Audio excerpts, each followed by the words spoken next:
YouTube का final result इस दिन आएगा। नमस्कार दोस्तों, मैं धनंजय कुमार इसी के बारे में आप सभी को बताने वाला हूं इस वीडियो में। तो वीडियो को लास्ट तक देखते रहें और जो लोग मेरे चैनल को भी तक सब्सक्राइब नहीं किए हैं वो लोग कर लें, क्योंकि हमारे चैनल पर भोजपुरी का हर खबर सबसे पहले आता है।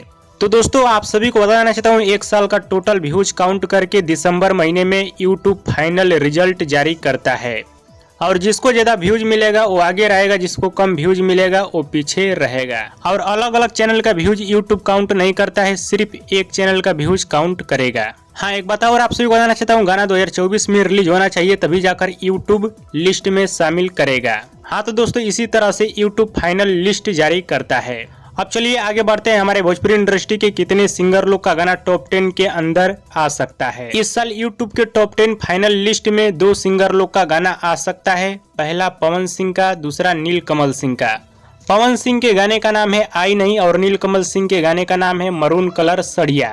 और बात की जाए खेसारी लाल यादव के बारे में, तो खेसारी लाल यादव का एक गाना था जिस गाने का नाम है नींबू खरबूजा 2, लेकिन ये गाना 2023 में रिलीज हुआ है। शायद ये गाना लिस्ट में नहीं आएगा। अगर ये गाना 2024 में रिलीज हुआ होता तो पक्का टॉप 10 के लिस्ट में ये गाना आ गया होता। और खेसारी लाल यादव का ये गाना बहुत ही अच्छा चला है। बाकी जब फाइनल रिजल्ट आएगा तब देखा जाएगा कौन कौन से गाने शामिल हैं। और यूट्यूब का फाइनल रिजल्ट आने वाला है 1 दिसंबर और 15 दिसंबर के बीच में। और इस बार यूट्यूब जो फाइनल रिजल्ट बनाएगा 200 मिलियन ऊपर वाले गाने को शामिल करेगा। और दोस्तों वीडियो पसंद आए तो ज़्यादा लाइक करें, कमेंट करें, शेयर करें, सब्सक्राइब करें। धन्यवाद दोस्तों।